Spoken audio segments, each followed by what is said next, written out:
NEET 2024 का question paper अब हम लोग डिस्कस करने जा रहे हैं यहाँ पे।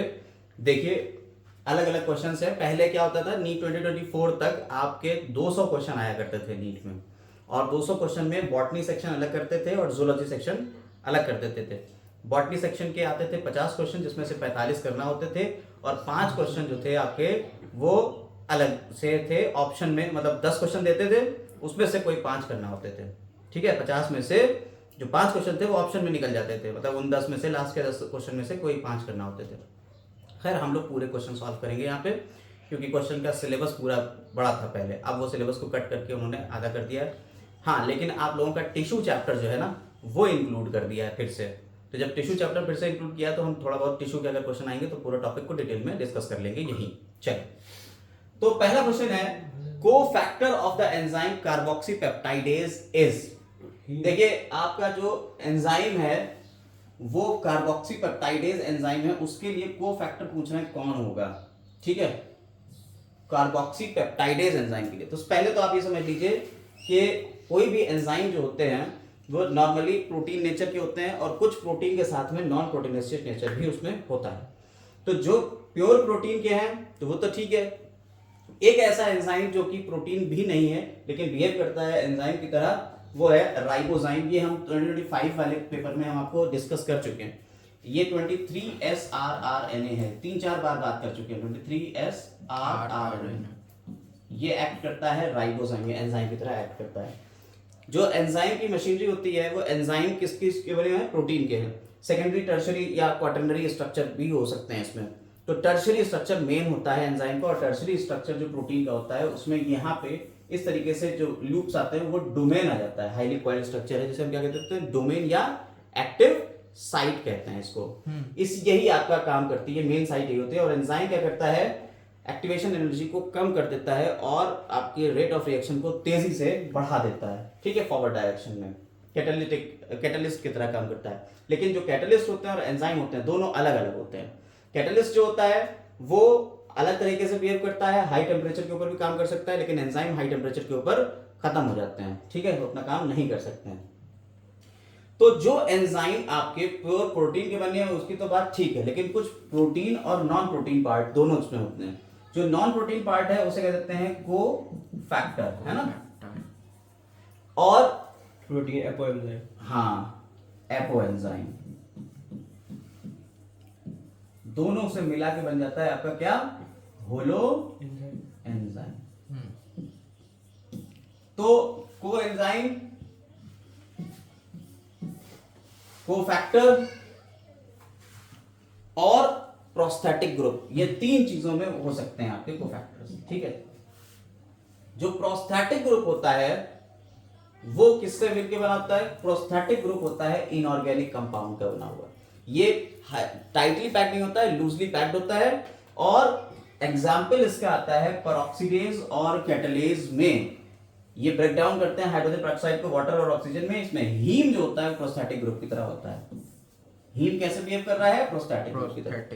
ऊपर हम लोगों ने क्या देखा, कौन था, क्या पूछ रहे हैं, वो कह रहा है को फैक्टर क्या है। यहाँ पे क्वेश्चन में देखिए क्या है, कार्बोक्सीपेप्टाइड्स में को फैक्टर क्या है। तो को फैक्टर हमने एक तो देख लिया, प्रोस्थेटिक ग्रुप है ये, लेकिन प्रोस्थेटिक ग्रुप में पेरोक्सीडेज और कैटलेज एंजाइम के लिए जिंक एज अ को, सॉरी हीम एज अ को फैक्टर काम कर रहा है। ठीक, यस सर।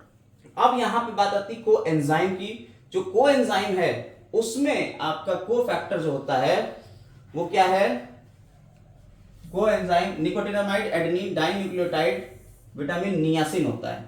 इसके अलावा जिंक इज को factor for proteolytic enzyme carboxy peroxidase.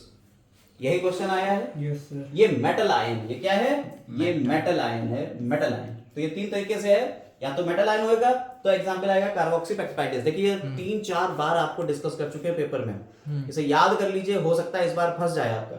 Carboxypeptidase का को फैक्टर कौन है, जिंक है, तो यही इसका सही गया।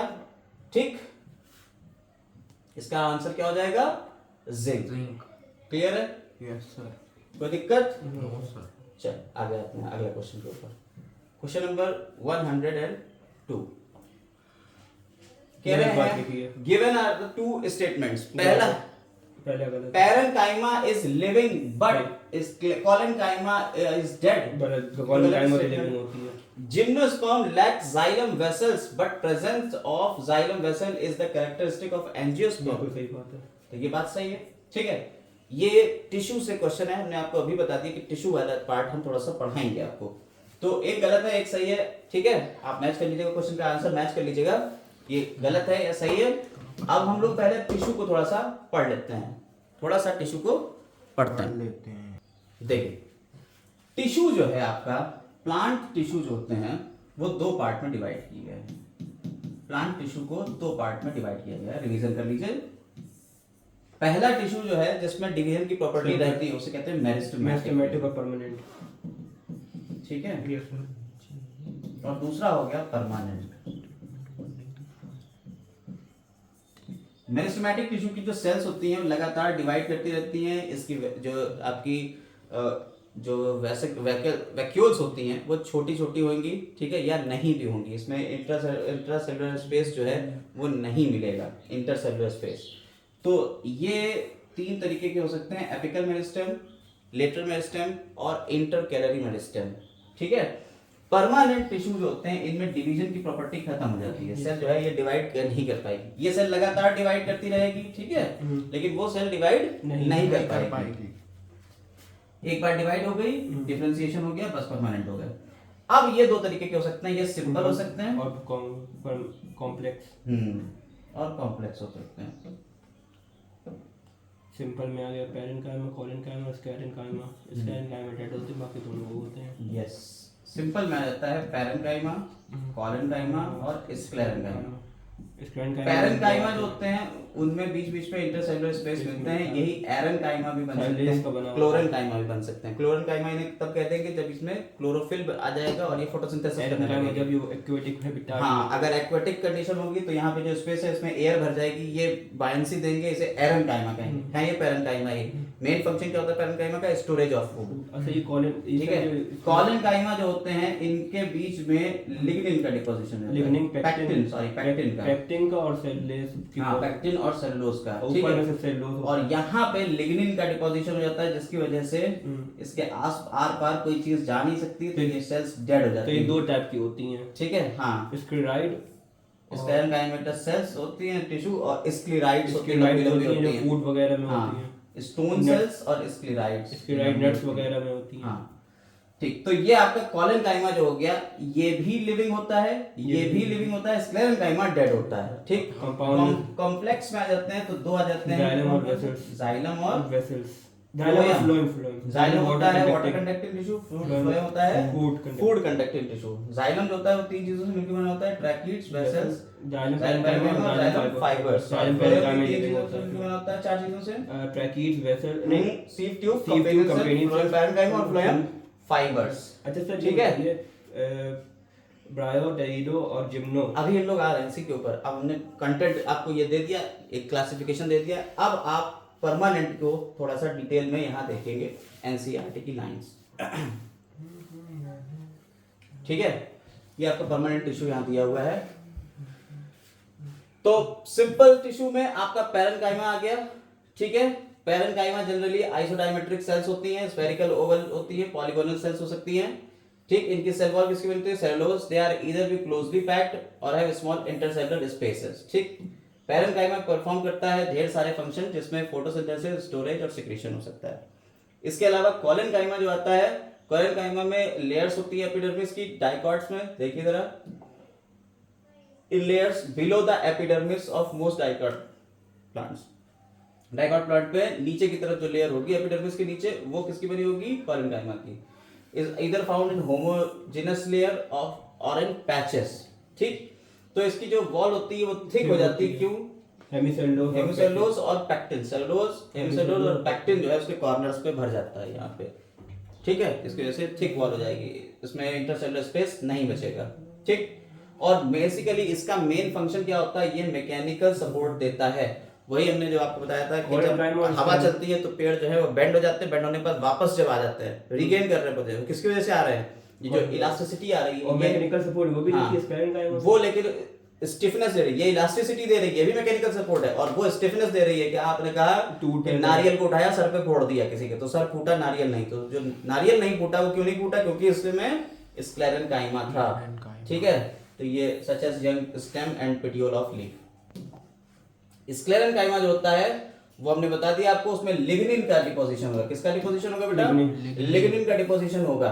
ठीक है, और इसमें न्यूमरस पिट्स भी मिल सकते हैं। देखिए यहाँ पे आपको ल्यूमेन मिल रही है पतली सी, और यहाँ पिट्स मिल रहे हैं देखने को। ठीक है, ये स्क्लीराइड और फाइबर्स होते हैं। स्क्लेरोमेटस फाइबर्स और स्क्लीराइड दो चीजों से मिलकर बना, दो से हो सकता है। स्क्लीराइड्स आर स्फेरिकल और फाइबर्स जो होते हैं वो इलांगेटेड होते हैं। समझ में आई बात या नहीं?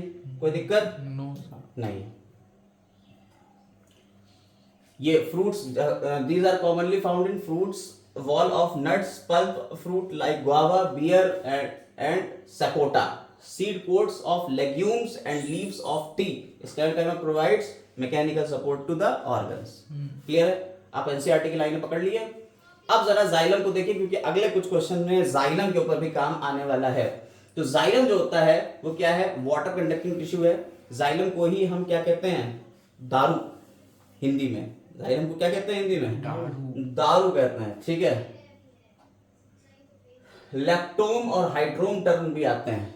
हाइड्रोम टर्म जाइलम के लिए यूज किया जाता है, हाइड्रोम। ठीक है, जाइलम बना होता है चार चीजों से, ट्रैकीड्स, वेसल्स, जाइलम पैरेन्काइमा और जाइलम फाइबर्स। ठीक है, चार चीजों से मिलके जाइलम बना होता है। क्लियर है? कॉम्प्लेक्स टिश्यू है, more than one cell. Simple tissue जो होते हैं वो एक ही टाइप के सेल से मिलकर बने होते हैं। कॉम्प्लेक्स टिश्यू मोर देन वन टाइप के सेल से बने होते हैं। ये मोर देन वन टाइप की है।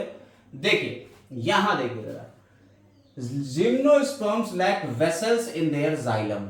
अभी देखिए क्वेश्चन आया था, यही क्वेश्चन ऊपर था। जिम्नोस्पर्म्स में वेसल्स नहीं होती हैं। ट्रैकीड्स की बात करी जाए तो ट्यूब लाइक होती हैं, टेपरिंग एंड होते हैं। These are dead and without protoplasm. ये dead हैं, इनमें प्रोटोप्लाज्म नहीं मिलेगा। The inner layer of wall have thickenings which have vary in shape. In flowering plants, tracheids and vessels are main water transporting elements. Flowering plants में tracheids और vessels जो है main transporting elements हैं। Vessels की बात करी जाए तो vessels जो होती है सिलेंड्रिकल है। देखिए यहाँ पे आपको दिखाया गया है vessels, ये चौड़ी है, देखिए इसकी ल्यूमेन, इसकी पतली है tracheids की ल्यूमेन। ठीक, और इसके ऊपर देखिए अलग अलग आपको थिकनिंग मिल रही है, इसके ऊपर कोई ज्यादा थिकनिंग नहीं मिल रही है, सिर्फ परफोरेशंस हैं। ठीक है, ईच वॉल लिग्निफाइड है। ठीक है, vessels membrane are interconnected through the perforations. देखिए इन परफोरेशन से इनकी वेसल मेम्ब्रेन इंटरकनेक्ट है। ये पूरा एक जाइलम दिया हुआ है, देखिए इसमें सब एक दूसरे से कनेक्ट है। इसमें जाइलम और फ्लोएम दोनों की बात है। ये तो फ्लोएम हो गया, सी पोर्स की तरह, ऐसे जाइलम में ऐसे पास पास होगा। ठीक, जाइलम फाइबर्स आपको पता है, स्क्लेरेनकाइमा जो है वही है फाइबर्स, और पैरेन्काइमा तो फंक्शन भी वही होंगे। ठीक, कोई दिक्कत इसमें? No sir. ठीक, आगे देखते हैं प्राइमरी जाइलम और सेकेंडरी जाइलम क्या होता है, जरा देखिए। Primary xylem is of two type, protoxylem और मेटाजाइलम। जो पहले बनता है उसे प्राइमरी जाइलम कहते हैं। ये प्रोटोजाइलम और metaxylem. First form primary xylem elements are called protoxylem, और बाद में बनते हैं मेटाजाइलम। और यहीं से कंडीशन आती है एग्जार्च और एंडार्च की। क्वेश्चन पकड़ रहे हैं आप? प्राइमरी जाइलम में protoxylem lies towards the centre, यानी पिच की तरफ है, और हाँ स्टेम्स में। मेटाजाइलम जो है टुवर्ड्स पेरिफेरी, तब इसे कह देंगे हम एंडार्च। यानी स्टेम में कैसी कंडीशन मिलती है बेटा? एंडार्च मिलती है। ये क्वेश्चन पूछा गया है कई बार। और रूट्स में एग्जार्च मिलती है, जस्ट ऑपोजिट हो जाता है। प्राइम प्रोटोजाइलम किधर है? टू दी पेरिफेरी की तरफ है, और मेटाजाइलम कहाँ है? अंदर की तरफ है। ठीक, उल्टा समझिए, एग्जार्च जो होता है वो होता है मेटासेंट्रिक, और ये होता है एक्सेंट्रिक, यानी बाहर की तरफ है और ये अंदर की तरफ। ठीक है, अब फ्लोएम की बात आती है। फ्लोएम जो होता है ट्रांसपोर्ट करता है फूड मटेरियल को। ये तो वाटर को कर रहा था, मिनरल्स को कर रहा था, ये फूड मटेरियल करता है। फ्लोएम एंजियोस्पर्म का जो है वो कंपोज होता है sieve tube, companion cells, phloem parenchyma और फ्लोएम फाइबर्स। लेकिन जिम्नोस्पर्म में जब घुसेंगे हम, जैसे वहां पे हम लोगों ने बात करी थी जिम्नोस्पर्म में वेसल्स नहीं थी, तो यहाँ क्या होगा? यहाँ पे जब आएंगे तो एल्ब्यूमिनस सेल्स मिलेंगी एंड सीव सेल्स मिलेंगी। लैक होता है क्या? सीव ट्यूब्स और कंपेनियन सेल्स। ठीक है, समझ में आई बात? सीव ट्यूब एलिमेंट्स जो होते हैं are also long tube-like structures arranged longitudinally and are associated with companion cells. ठीक है, Companion cells जरा ही याद काम रखिए करती हैं। आप लोग, जैसे हमने आपको एक मेरा इंटरव्यू भी था उसमें पूछा गया हमसे क्वेश्चन, कहने लगे कि जब आप ऐसा एनिमल सेल बताएं जिसमें कोई न्यूक्लियस नहीं होता है, तो हमने एक के बजाय दो बता दिए। एक तो एनिमल सेल ऐसी है जिसमें न्यूक्लियस नहीं होता है, एक प्लांट सेल ऐसी है जिसमें न्यूक्लियस नहीं होता है। एनिमल सेल में तो आपकी हो गई आरबीसीज जो जिंदा है लेकिन न्यूक्लियस नहीं है, और प्लांट सेल में क्या होती है, सीव ट्यूब्स, ये जिंदा है लेकिन इसमें कोई Companion cells न्यूक्लियस काम नहीं करती है। हैं। ठीक है, तो कंपेनियन सेल्स के न्यूक्लियस से ही वो चल रही है। ठीक है, आगे आते हैं। तो ये सारी बातें तो आपको पता ही है। इसमें डेड कौन होता है? बाकी फाइबर्स डेड होते हैं। हाँ देखिए, जाइलम में ट्रैकीड्स, वेसल्स सब dead और जाइलम फाइबर, ये Xylem तीनों parenchyma डेड living है। है। सिर्फ जाइलम पैरेन्काइमा लिविंग है। इसलिए ओवरऑल क्या है कि जाइलम कैसा है, वो डेड है। हाँ। ऐसे ही फ्लोएम की बात करी जाए तो फ्लोएम में सीव ट्यूब, कंपेनियन सेल्स और फ्लोएम पैरेन्काइमा ये लिविंग है, बाकी एक फाइबर जो है वो डेड है। ठीक है, यस सर। तो बाकी सारी बातें आपको पता है। फ्लोएम फाइबर्स जो है मेड अप ऑफ स्क्लेरेनकाइमा, तो आपको जनरली फाइबर जो होते हैं वो स्क्लेरेनकाइमा के ही हैं। अब प्रोटोफ्लोएम और मेटाफ्लोएम की बात आती है। प्रोटोफ्लोएम जो पहले बनेंगे और मेटाफ्लोएम जो बाद में बनेंगे। ठीक है, कोई दिक्कत नहीं। चल नेक्स्ट क्वेश्चन के ऊपर। तो इस क्वेश्चन का आंसर क्या होगा? इस क्वेश्चन का आंसर जाएगा आपका, फिर से एक बार देख लीजिए। कह रहे हैं parenchyma is living and parenchyma is dead, तो ये तो हो गया गलत। हाँ, ये तो हो गया गलत, क्योंकि पैरेन्काइमा भी लिविंग होता है और पैरेन्काइमा भी लिविंग होता है। Gymnosperm lack xylem vessels but presence of xylem vessels is a characteristic of angiosperm. ये बात बिल्कुल सही है। तो आ जाएगा पहला स्टेटमेंट 1 जो है वो फॉल्स है, सेकंड है ट्रू। क्लियर है? यस। नेक्स्ट पे आते हैं, नेक्स्ट क्वेश्चन के ऊपर। चलिए, spindle fibres attach to kinetochore of chromosome during metaphase. देखिए, आप स्पिंडल फाइबर्स की बात करते हो जब आप सेल डिवीजन की बात करते हो। सेल डिवीजन कुछ पता है? नहीं पता है? आइए सेल डिवीजन थोड़ा सा देखिए। सेल डिवीजन जो होती है आपकी, वो आजकल एक ये ट्रेंड भी चल रहा है, गोला बना के दिखा रहे हैं परफेक्ट है कि नहीं है। तो जो सेल डिवीजन है उसमें G1, S और G2 ये 3 फेज में बटा है। इस फेज को, ये प्रिपरेशन फेज होती है, इसे हम इंटरफेज कहते हैं। क्या कहते हैं बेटा? इंटरफेज।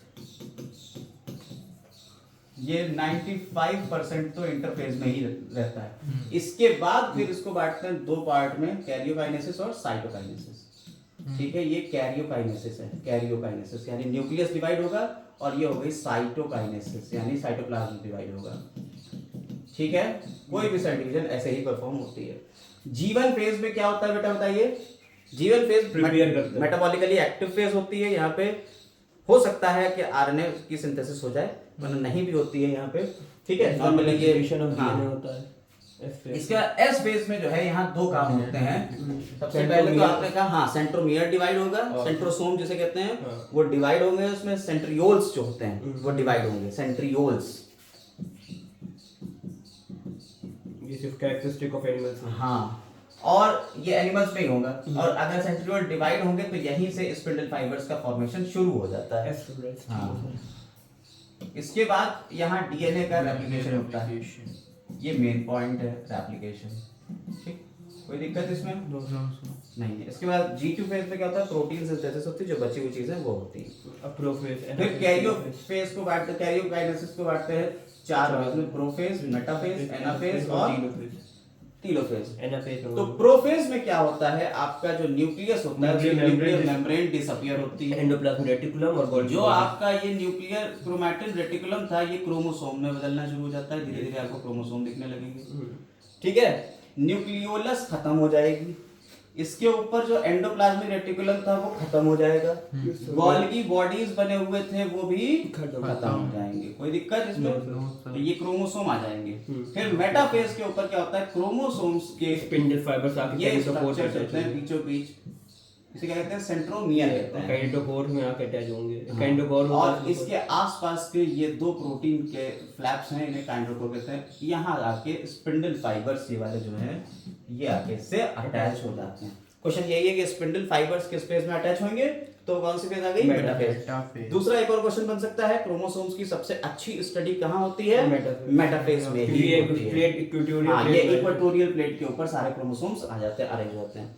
फिर एनाफेज में क्या होता है? अलग-अलग सिस्टर क्रोमैटिड अलग। हाँ, सिस्टर क्रोमैटिड्स अलग हो जाते हैं, ऑपोजिट पोल की तरफ जाने लगते हैं, और टेलोफेज में जो कुछ भी प्रोफेज फर्स्ट में गया था, प्रोफेज में गया था, वो टेलोफेज में वापस आ जाता है। साइटोकाइनेसिस दो तरीके की हो सकती है। अगर एनिमल सेल है तो ये हो जाती है सेल फॉर्मेशन, और अगर प्लांट सेल है तो सेल प्लेट फॉर्मेशन हो जाती है। अगर साइटोकाइनेसिस नहीं होती है तो कंडीशन आती है सिनसाइटियम की, जो आपको कोकोनट के एंडोस्पर्म में देखने को मिलता है। क्लियर है? Yes sir.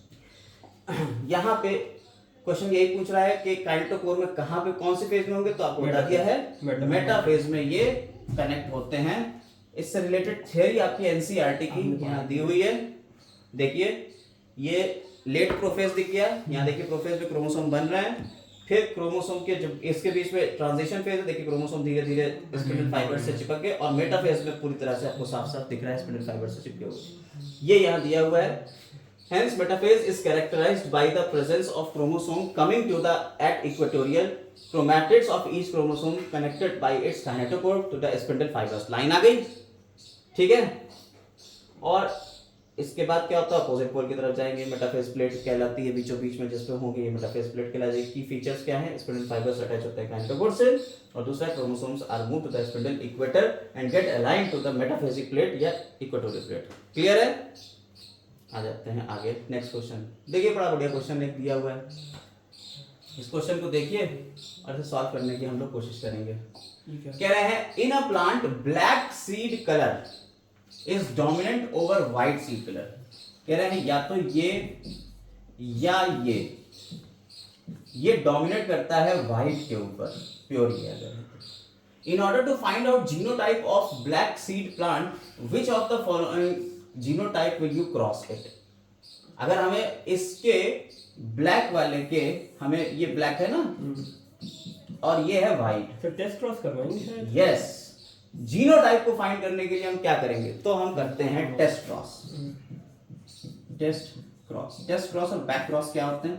देखिए अगर कोई भी क्रॉस है उसको अपने पेरेंट से कराते हैं, किसी भी पेरेंट से, तो बैक क्रॉस है। लेकिन अगर हम डबल रिसेसिव से कराएंगे तो इसे कहते हैं टेस्ट क्रॉस। तो हम इसमें से किसी का भी क्रॉस इससे करा सकते हैं, बी वाले से, स्मॉल बी वाले से कराएंगे तभी होगा, तो टेस्ट क्रॉस ही कराएंगे तब हमें इसके जीनोटाइप का पता लगेगा। क्लियर है? ठीक है, कोई दिक्कत इसमें नहीं। नेक्स्ट क्वेश्चन देखिए, ये क्वेश्चन आपको कल की वीडियो में यानी 2025 के लास्ट वीडियो जो 5वीं वीडियो थी उसमें हमने बताया था अर्नेस्ट वॉन हैज कर्ल growth curve dn/dt = rn kn - k। हमने कहा इससे पहले भी आया है। हाँ, ये हर बार ही आया है। देखिए इसमें कह रहे हैं dn है बाई dt, ये तो हो गया rate of change in population density = rn। ध्यान दीजिए = rn। r क्या है? Intrinsic rate of natural increase. n क्या है? उस टाइम की population density at time t = 0। k - n/k, यही तो है। Yes sir. कह रहे हैं इसमें k क्या है? तो k क्या है बेटा? कैरिंग कैपेसिटी है। दो कर्व इन्होंने बताए, कहने लगे कि साहब एक कर्व तो ऐसा है और दूसरा ऐसा है, लॉजिस्टिक। ठीक है। इसके लिए इन्होंने तो ये इक्वेशन दी है, जो इक्वेशन यहाँ लिखी है, ये आपका ये लॉजिस्टिक ग्रोथ कर्व है। और ये इसलिए है क्योंकि यहाँ पे आपकी जो पॉपुलेशन है वो कैरिंग कैपेसिटी एक लिमिट तक ही बढ़ेगी, और ये अनलिमिटेड बढ़ती है, तो इसके लिए dn/dt = rn, ये कंडीशन आती है। ठीक है, ये इसका ग्राफ है। ये जे शेप होता है जब आपके रिसोर्सेज अनलिमिटेड होते हैं। तो यहाँ क्वेश्चन क्या कह रहा है? कह रहा है बताइए ये क्या होगा? जो ये हो गया आपका कौन सा, ये मोनरा में ज्यादा काम करेगा। ये वाला कौन सा कर्व है? ये है एक्सपोनेंशियल कर्व, और ये लॉजिस्टिक ग्रोथ कर्व। तो ये दो कर्व इन्होंने बताए हुए हैं। तो ये आपको किसमें मिलेगा? ये क्या है? के क्या है यहाँ पे? के इंडिकेट्स कैरिंग कैपेसिटी। बोलिए कोई दिक्कत नहीं सर। बहुत इजी है। No sir. Yes sir. आगे आते हैं। अरे How many molecules of ATP and NADP are required for every molecule of CO2 fixed in Calvin cycle? Calvin cycle of ATP and 2 molecules of NADPH। देखिए आप अगर Calvin cycle की बात करें तो ये आपका कैल्विन साइकिल होता है। केल्विन साइकिल को अगर आप देखें ध्यान से तो इसमें क्या होता है, आरयूबीपी होता है, आरयूबीपी राइबोलोज बिसफॉस्फेट होता है। सबसे पहले इसमें कार्बन डाइऑक्साइड जुड़ती है with the help of enzyme carboxylase oxygenase. इसमें कार्बोक्सिलेशन और ऑक्सीजनेशन दोनों सबसे ज्यादा ये एफिशिएंसी इसमें होता है कार्बोक्सिलेशन के लिए। हाँ, तो अब यह कार्बन डाइऑक्साइड जुड़ गई और यहाँ पे 3 क्या PGA हुआ, 3 PGA बन गया। ठीक, और यहां जब ये काम हुआ तो इसमें कोई एटीपी की जरूरत नहीं प्रोडक्शन होगा। लेकिन जब हम इससे वापस से ये बनाएंगे तो रिडक्शन करेंगे, पहले आएगा रिडक्शन। रिडक्शन में NADPH लगेगा और 2 NADPH लगेगा, 2 NADPH और 2 ATP लगेंगे। ठीक है, एक कार्बन डाइऑक्साइड के लिए। अभी देखिए एक कार्बन डाइऑक्साइड का ऑक्सीजन हो रहा है तब 2 लगेंगे। फिर उसके बाद क्या होगा, यहाँ पे ये ट्राइफॉस्फेट और ये स्टार्च की तरफ से जाएगा। अब वापस से इसे हमें क्या करना है, रीजनरेट करना है। तो रीजनरेशन में एक एटीपी और लग जाएगा, NADP नहीं लगेगा, एक एटीपी लग जाएगा। तो वापस से आरयूबीपी में बदल जाएगा। यानी 3 स्टेप होते हैं, कार्बोक्सिलेशन, रिडक्शन और रीजनरेशन। तो टोटल कितने लग गए, 3 ATP लगे और 2 NADPH लगे फॉर 1 कार्बन डाइऑक्साइड। लेकिन अगर हम 6 कार्बन डाइऑक्साइड की बात करेंगे तो कितने होंगे, 18 ATP होगा, क्योंकि 3 छंग 18 और NADP कितने हैं, 2 12 छंग 12। ठीक है, तो समझ में आई बात, यानी कोई दिक्कत। तो यही लिखा हुआ है रिडक्शन के स्टेप में यहाँ 2 मॉलिक्यूल्स लगते हैं ATP के, और ये 6 टर्न अगर होंगे तो फिर उस हिसाब से होगा। लिखा हुआ है और यहाँ NADPH के भी 2 मॉलिक्यूल, और रीजनरेशन में भी कितने लगते हैं, 1 ATP लगता है। ठीक है, तो अब यहां से आपका एक नेट में क्या आपने इन करा और क्या आउट करा, ये इक्वेशन भी आ जाती है। आपने 6 कार्बन डाइऑक्साइड लगाए, ग्लूकोज मिल गए कितने, 1। 18 ATP लगाए, 18 ADP मिले, 12 NADPH लगाए और 12 NADP मिल गए। क्लियर है? तो इस क्वेश्चन का आंसर क्या जाएगा, every molecule of carbon dioxide, यानी एक कार्बन डाइऑक्साइड के लिए कितने होंगे, 3 ATP और 2 NADPH लगेंगे। बोलो कोई दिक्कत इसमें? तो इसका आंसर क्या जाएगा, फर्स्ट जाएगा इसका आंसर। मेरे साथ ऐसे ही रिवाइज कर लो, सारी चीजें याद हो जाएंगी। देखिए इससे रिलेटेड यहाँ रूबिस को भी लिख दिया है, क्या इसका पूरा नाम है, ये भी पूरा हो गया। ठीक है, सारे स्टेप्स हो गए, यहाँ पे ये भी हो गया। होती कहाँ है ये भी बता दीजिए एक बार। हाँ, तो ये है डार्क रिएक्शन। आपकी जो फोटोसिंथेसिस होती है वो 2 पार्ट में डिवाइड होती है। फोटोसिंथेसिस में, क्योंकि अभी एक क्वेश्चन और आया तो देख ही लो, फोटोसिंथेसिस में 2 पार्ट में डिवाइड होती है। एक होती है लाइट रिएक्शन और दूसरी रिएक्शन होती है डार्क रिएक्शन।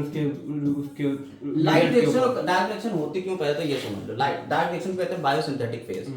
लाइट रिएक्शन और डार्क रिएक्शन इसलिए होती है क्योंकि पहले हमें सनलाइट को ट्रैप करना पड़ता है, और ये दोनों के दोनों काम कहाँ हो रहे होते हैं, क्लोरोप्लास्ट के अंदर। क्लोरोप्लास्ट में ये जो ग्राना का पार्ट है इसमें होती है लाइट रिएक्शन, और ये जो स्ट्रोमा का पार्ट है इसमें होती है डार्क रिएक्शन। क्लियर है? तो पहले सनलाइट को ट्रैप करेंगे थाइलेकोइड में, उसके पिगमेंट्स होंगे, तो क्लोरोफिल पिगमेंट की जरूरत कहां पड़ रही है, लाइट रिएक्शन में। इसके अलावा जो आपकी लाइट की जरूरत है वो कहां पड़ रही है, लाइट रिएक्शन में। और इससे बनाते क्या हैं, इससे हम पहले बनाते हैं ATP और NADPH, और O2 निकल जाती है। O2 जो है वो बाई प्रोडक्ट होता है, वो यहाँ से बाहर निकल जाता है, O2 बाहर निकल जाता है, वो रिएक्शन में पार्टिसिपेट नहीं करता है। अब ये जो बन गया है ये एनर्जी है, इस एनर्जी का फर्दर यूज किया जाता है डार्क रिएक्शन में। यानी डार्क रिएक्शन में लाइट का कोई लेना देना नहीं होता है। क्या इसमें क्लोरोफिल का देना देना है?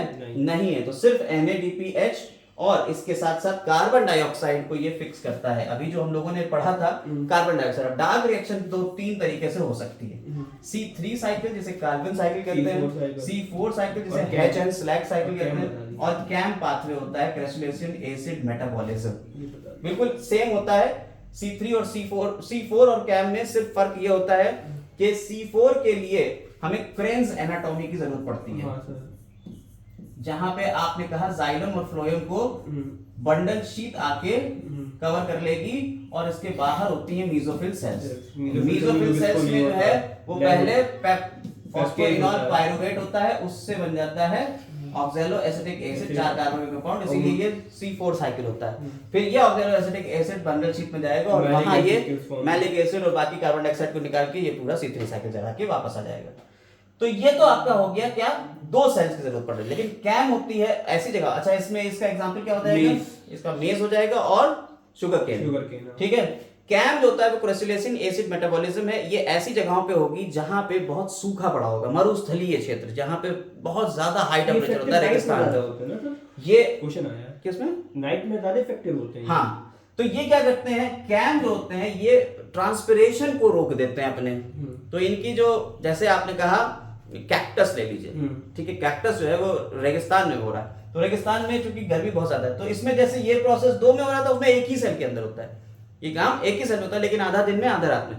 तो इसमें जो स्टोमेटा होते हैं वो रात में खुलते हैं, स्कोटो एक्टिव स्टोमेटा होते हैं, ये रात में खुलते हैं और रात में कार्बन डाइऑक्साइड को ट्रैप करके ऑक्सैलोएसिटिक एसिड बना लेते हैं, और दिन में ये ऑक्सैलोएसिटिक एसिड कन्वर्ट होता है और कार्बन डाइऑक्साइड को रिलीज कर देता है, और ये 3 साइकिल आपका दिन में शुरू होता है। तो एक ही सेल में आधा रात में आधा दिन में काम चल रहा है। तो ये एक ही सेल में होता है, यहाँ 2 सेल होती है लेकिन काम एक ही सा होता है, ऊपर सब एक में होता है, ये एक ही में होता है। C4 इसलिए आया क्योंकि होता था क्या, फोटो रेस्पिरेशन, क्योंकि रोबिस्को जो था उसमें ऑक्सीडेशन होने लगा, तो फोटो रेस्पिरेशन की वजह से C4 साइकिल को आना पड़ा। हाँ, तो ज्यादा एफिशिएंट आपका C4 रहता है। हालांकि C4 में 30 ATP की जरूरत पड़ती है, वहां 18 की जरूरत पड़ रही थी, यहाँ 30 ATP की जरूरत पड़ती है, वो तो रेस्पिरेशन में निकल रहा है, यहाँ जरूरत पड़ रही 30 की। तो ये डार्क रिएक्शन और लाइट रिएक्शन का पूरा कॉन्सेप्ट आपने समझ लिया, उम्मीद कर रहे हैं ये समझ में आ गया होगा पूरा। हाँ सर, आ गया। तो C3 cycle, C4 cycle, C4 को कहते हैं हैच एंड स्लैक साइकिल, ठीक है। चलिए आगे आते हैं इस क्वेश्चन के ऊपर। देखिए कह रहे हैं लिस्ट है ये, और ये तो बहुत ही फालतू सा क्वेश्चन है क्योंकि ये 2025 में भी आया है। आप देखिए, हम आपको बता रहे हैं, अगर आप इस चैनल को सही से देखते चले गए, यानी 2025 के क्वेश्चन सारे सॉल्व कर लिए मेरे साथ में, 2024 के कर लिए और 2023 के कर लिए, तो मेरी उम्मीद तो ये है कि 2026 का पेपर आपका इसके बाहर कहीं नहीं आने वाला है। आप देख सकते हो जितना पढ़ा रहे हैं सब वही वापस आएगा। Butyric acid, clostridium butylicum, butylic acid होता है, ठीक है। सैकेरोमाइसिस सेरिविशियाई अल्कोहल के लिए होता है। ट्राइकोडर्मा पॉलीस्पोरम ये होता है साइटोस्पोरिन, साइक्लोस्पोरिन इम्यूनोसप्रेसर ए, और स्ट्रेप्टोकोकस स्पीशीज, स्ट्रेप्टोकाइनेस। समझ में आई बात या नहीं, बोलो कोई दिक्कत? हाँ सर, आ गई। अब यहाँ पे इसके एक्सप्लेनेशन लिखे होंगे, देखिए ये एनसीईआरटी की लाइंस हैं। हाँ ठीक है सर, ऑप्शन है, ऑप्शन नंबर 4 है सही, ठीक है। अब एनसीईआरटी की लाइंस हैं, इसे रट्टा मार लीजिए। क्या है, एस्परजिलस नाइजर सिट्रिक एसिड बनाता है, एसिटोबैक्टर एसिटाई एसिटिक एसिड बनाता है, क्लॉस्ट्रिडियम ब्यूटाइलिकम ब्यूटाइलिक एसिड बनाता है, लैक्टोबैसिलस लैक्टिक एसिड बनाता है। इसके अलावा कुछ बायोएक्टिव मॉलिक्यूल्स में सैकेरोमाइसिस सेरिविशियाई जो है ये अल्कोहल भी बनाता है और बेकर्स यीस्ट है, ठीक है, बेकर्स यीस्ट या ब्रूअर्स यीस्ट भी बोलते हैं। इसके अलावा लाइपेज जो होता है वो डिटर्जेंट में डलता है, प्रोटीएज और पैक्टिनेज किसमें डलता है, बॉटल्ड जूस को साफ करने के लिए प्रोटीएज और पैक्टिनेज डलता है। इसके अलावा स्ट्रेप्टोकाइनेज जो होता है वो स्ट्रेप्टोकोकस से बनता है, जो मॉडिफाई है जेनेटिक इंजीनियरिंग के लिए, यूज्ड एज क्लॉथ बस्टर, ठीक है।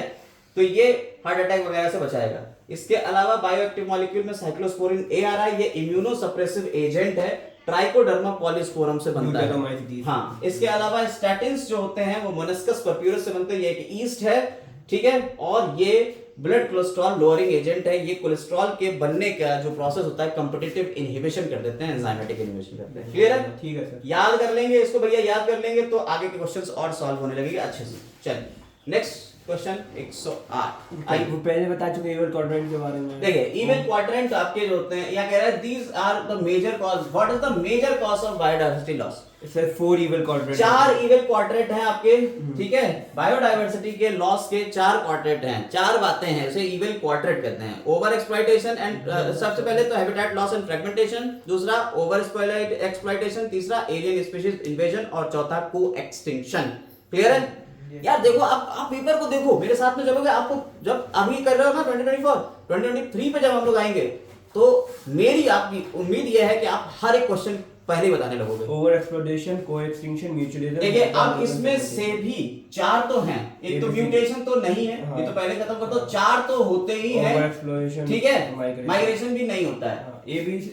ए और डी में से कह रहा है regarding major cause of biodiversity loss, तो चार में से कौन होगा? तो ए बी डी होगा फर्स्ट ऑप्शन। सबसे पहला ओवर एक्सप्लॉइटेशन, दूसरा को एक्सटिंक्शन, हैबिटेट लॉस। सबसे पहला होता है हैबिटेट लॉस एंड फ्रेगमेंटेशन, दूसरा होता है ओवर एक्सप्लॉइटेशन और को एक्सटिंक्शन, लास्ट होता है को एक्सटिंक्शन और और बीच में आता है एलियन स्पीशीज इन्वेजन। ठीक है, Yes, तो sir. क्या आ जाएगा? ए बी और डी। ए बी डी कहाँ है? First option first. सही है सर। क्लियर है? Yes sir. समझ में आ गई बात है नहीं? Yes sir. तो यहाँ पे हैबिटेट लॉस एंड फ्रेगमेंटेशन में आपका अमेज़न फॉरेस्ट की बात करी गई थी 14% से, और ये हो गया 6% रह गया। Yes sir. इसके अलावा ओवर एक्सप्लॉइटेशन में जो बात आई थी, तो स्टेलर सी काउड और पैसेंजर पिजन जो है वो ओवर एक्सप्लॉइटेशन की वजह से खत्म हुए थे 500 साल पहले। इसके अलावा बात आती है एलियन स्पीशीज इन्वेजन की, तो यहाँ पे नाइल पर्च की बात आती है। जो नाइल पर्च है लेक विक्टोरिया में डाली गई थी और 200 उसने वहां की जो इंडिजिनस स्पीशीज थी चिस्टेड फिश की वो खत्म कर दी थी। इसके अलावा you must have it familiar with the example, आपको पार्थेनियम लेंटाना और वाटर हाइसेंथ के बारे में पहले ही पता है। इलीगल इंट्रोडक्शन अफ्रीकन कैटफिश जो क्लैरियस गैरिपेनस थी, उसने हमारी इंडियन कैटफिश को हटा दिया था। ठीक, को एक्सटिंक्शन का मतलब होता है कि जब एक प्लांट के ऊपर कोई पॉलिनेटर है, तो अगर पॉलिनेटर मर रहा है तो प्लांट मर जाएगा, प्लांट मर रहा है तो पॉलिनेटर मर जाएगा, दोनों एक दूसरे के ऊपर डिपेंड है, दोनों एक साथ मरेंगे। ठीक है, आते हैं 109 क्वेश्चन के ऊपर। कह रहे हैं स्टेटमेंट 1 है chromosome become gradually visible under light microscope during leptotene stage, और दूसरा कह रहे हैं the beginning of leptotene stage is recognised by dissolution of synaptonemal complex. बिल्कुल सही बात है। तो आप लोग पहले तो ये समझ लीजिए कि ये बात कहाँ की हो रही है। ये बात सेल डिवीजन की है। सेल डिवीजन अब दो तरीके का होता है, एक होता है माइटोसिस टाइप का, एक होता है मियोसिस टाइप का। ये मियोसिस की बात हो रही है। किसकी बात हो रही है बेटा?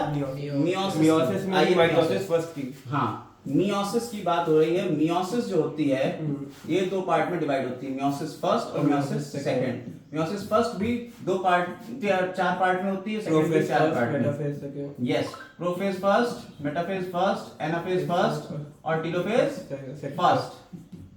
ठीक है, ऐसे ही यहाँ prophase second, metaphase second, anaphase second और टेलोफेज सेकंड। ठीक है, प्रोफेज, मेटाफेज, एनाफेज और टेलोफेज सेकंड। समझ में आई?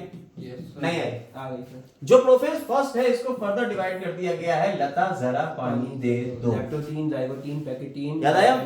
लता जरा पानी दे दो। लैक्टोटीन, जाइगोटीन, पैकेटीन, डिप्लोटीन और डाइकाइनेसिस। समझ में आई? सबसे लंबी फेज प्रोफेज फर्स्ट होती है। आओ इससे रिलेटेड कुछ बातें जो एनसीईआरटी में लिखी हैं कट टू कट पढ़ लेते हैं। लैप्टोटीन स्टेज होती है, उसमें क्रोमोसोम ग्रेजुअली विजिबल होते हैं लाइट माइक्रोस्कोप में। देखिए सही बात है। कह रहा है लैप्टोटीन में लाइट ग्रेजुअली विजिबल होते हैं। हाँ, बिल्कुल सही लिख दिया है। The complexion of chromosome constitute continues throughout the leptotene, यानी कॉन्ट्रैक्ट होते चले जाएंगे। दूसरा आता है सेकंड स्टेज प्रोफेज की जाइगोटीन। जाइगोटीन में क्या होता है, जो क्रोमोसोम है वो होमोलॉगस क्रोमोसोम एक दूसरे के पास आ जाते हैं। तो जब होमोलॉगस क्रोमोसोम एक दूसरे के पास आ जाएंगे, बाइवैलेंट या डायड या टेट्राड फॉर्मेशन कर लेते हैं। ठीक है, होमोलॉगस क्रोमोसोम आ जाते हैं। और जब होमोलॉगस क्रोमोसोम एक दूसरे के पास आते हैं, तो होमोलॉगस क्रोमोसोम जब एक दूसरे के पास आते हैं तो इसके बीच में एक कॉम्प्लेक्स बनता है जिसे कहते हैं सिनेप्टोनीमल कॉम्प्लेक्स। ठीक है, तो सिनेप्टोनीमल कॉम्प्लेक्स बनेगा जब होमोलॉगस क्रोमोसोम आ जाएंगे। समझ में आई बात? बाइवैलेंट या टेट्राड स्टेज यही आ गई। अब जो आती है first two stages of prophase जो है वो बहुत शॉर्ट लिव्ड होती है, लेकिन जो अगली स्टेज है पैकेटिंग, ये थोड़ी लंबी है। ठीक है, समझ में आई बात है नहीं? तो ये भी क्वेश्चन पूछा सकता है प्रोफेज फर्स्ट की भी सबसे लंबी कौन? पैकेटिंग। ड्यूरिंग दिस स्टेज आपके जो चार क्रोमेटिड्स थे बाइवैलेंट, वो क्लियरली टेट्राड में अपीयर होने लगेगा। ठीक है, और यहाँ पे क्या होता है रिकॉम्बिनेशन नोड्यूल्स। कल हम लोगों ने एक एग्जांपल पढ़ा था रिकॉम्बिनेज एंजाइम। तो यहाँ रिकॉम्बिनेशन नोड्यूल्स हैं, क्रॉसिंग ओवर करेंगे ये। तो क्रॉसिंग ओवर जब होती है तो कुछ इस तरीके से ये एक दूसरे से क्रॉस करते हैं। होमोलॉगस क्रोमोसोम्स के नॉन सिस्टर क्रोमेटिड्स के जो जेनेटिक मटेरियल है वो इधर का इधर चला जाता है। बाकी डिटेल में हमने आपको पढ़ाया है, वो उसको वहीं देखिए। यहाँ सिर्फ और सिर्फ जो मेन पॉइंट है एनसीईआरटी के उससे रिलेटेड बातें होंगी। तो रिकॉम्बिनेशन नोड्यूल्स बनती है। ठीक है, नॉन सिस्टर क्रोमेटिड्स के बीच में होमोलॉगस क्रोमोसोम्स के क्या होता है, जेनेटिक मटेरियल एक्सचेंज होता है और इसमें एंजाइम लगता है recombinase. Crossing over leads to recombination, genetic material हो जाता है, ठीक। Recombination between homologous chromosome is completed by the end of pachytene, तो रिकॉम्बिनेशन हो जाएगा। यानी कि आपने कहा लेप्टोटीन से याद रखेंगे कि क्रोमोसोम का फॉर्मेशन हो रहा है, जाइगोटीन से याद रखेंगे क्रोमोसोम्स का क्या होता है, सिनेप्सिस हो रही है, यानी कि सिनेप्टोनीमल कॉम्प्लेक्स बन रहा है, ठीक है, एक साथ आ रहे हैं होमोलॉगस क्रोमोसोम। पैकेटिंग से याद करेंगे कि रिकॉम्बिनेशन हो रहा है, क्रॉसिंग ओवर हो रही है, ठीक है, जेनेटिक मटेरियल का एक्सचेंज हो रहा है, ठीक, क्रॉसिंग ओवर हो रही है। और डिप्लोटीन की बात करें तो बिगिनिंग ऑफ डिप्लोटीन जो होती है वो क्या है, उसमें धीरे धीरे सिनेप्टोनीमल कॉम्प्लेक्स खत्म होने लगेगा, ठीक है, डिसोल्यूशन होने लगेगा सिनेप्टोनीमल कॉम्प्लेक्स का, और यहाँ पे क्या होगा, जो आपका बाइवेलेंट है सेपरेट हो जाएंगे एक दूसरे से, ठीक। एक्स शेप स्ट्रक्चर बनेगा, उस एक्स शेप स्ट्रक्चर क्या कहते हैं, क्याज़माटा कहते हैं। तो ये आपका क्रोमोसोम जो है वो इस तरीके से अलग होंगे, तो ये एक्स शेप स्ट्रक्चर आएगा, इस एक्स शेप स्ट्रक्चर क्या कहते हैं, क्याज़माटा कहते हैं। ये क्याज़माटा आएगा तो क्या याद रखेंगे, डिप्लोटीन। और यहाँ देखिए पॉइंट बहुत अच्छा पढ़ने वाला है, इन oocytes some vertebrates diplotin can last for months or years। सबसे लंबी तो हो गई डिप्लोटीन, सबसे लंबी तो लास्ट फॉर मंथ्स और ईयर, तो ये हो गई। द फाइनल स्टेज जो होती है वो कौन सी है, डाइकाइनेसिस, जिसमें ये पूरा स्टेप जो है वो टर्मिनलाइज हो जाएगा। तो टर्मिनलाइजेशन कहाँ होता है आपका, डिप्लोटीन में हो जाएगा, तो यहाँ पे लिखा होगा डिप्लोटीन में। डाइकाइनेसिस में आपका क्या हो गया, by the end of diakinesis nodule disappear and the nuclear envelope also break down, diakinesis represent transition to metaphase, metaphase की तरफ पहुंच जाएगा, टर्मिनलाइजेशन हो जाएगा। फिलहाल क्लियर हो गई बात। Yes sir.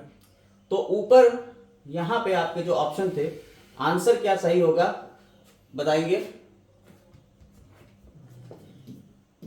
पहली बात सही है, पहला सही है सर। और डिसोल्यूशन, डिप्लोटीन जो है वो क्या है, डिसोल्यूशन से होता है, अभी बताया डिसोल्यूशन होने लगता है, तो बोथ आर करेक्ट स्टेटमेंट। समझ में आई बात या नहीं, चलिए 109 के बाद आते हैं 110 के ऊपर, और यहाँ हमारा एक बढ़िया सा हार्मोन, प्लांट हार्मोन, जिसको हम लोगों ने पहले भी पढ़ा था, याद करिए। एक प्लांट हार्मोन हम लोग पढ़ के आए हैं, कौन सा था जिसमें अभी हम लोगों ने वो बात करी थी 2025 में, प्लांट हार्मोन जो आया था साइटोकाइनेसिस, यस, साइटोकाइनेसिस, सबसे नीचे वाला जो लाइन थी साइटोकाइनेसिस की वो पूछी गई थी। अब यहाँ ऑक्सिन के ऊपर आते हैं। देखिए ऑक्सिन जो होता है उसके बारे में पहले तो यहाँ क्वेश्चन पढ़ लेते हैं, फिर हम लोग थ्योरी के बारे में बात करेंगे। कह रहा है auxin is used by gardeners to prepare weed free lawns, but no damage is caused to grasses as auxin in auxin जो है वो क्या है, can help cell division in grasses to produce growth, promote apical dominance, promote abscission of mature leaves only, does not affect mature monocotyledonous plant। सही बात है, सारी सही बात है, तो फिर तुम्हें कौन सी बात गलत इसमें है, ये वाली कह रहा है इसमें सही बात है, नो डैमेज कॉज, इसमें से सही बात कौन सी है, सही वाली तो फिर एपिकल डोमिनेंस की 1 का 4 है।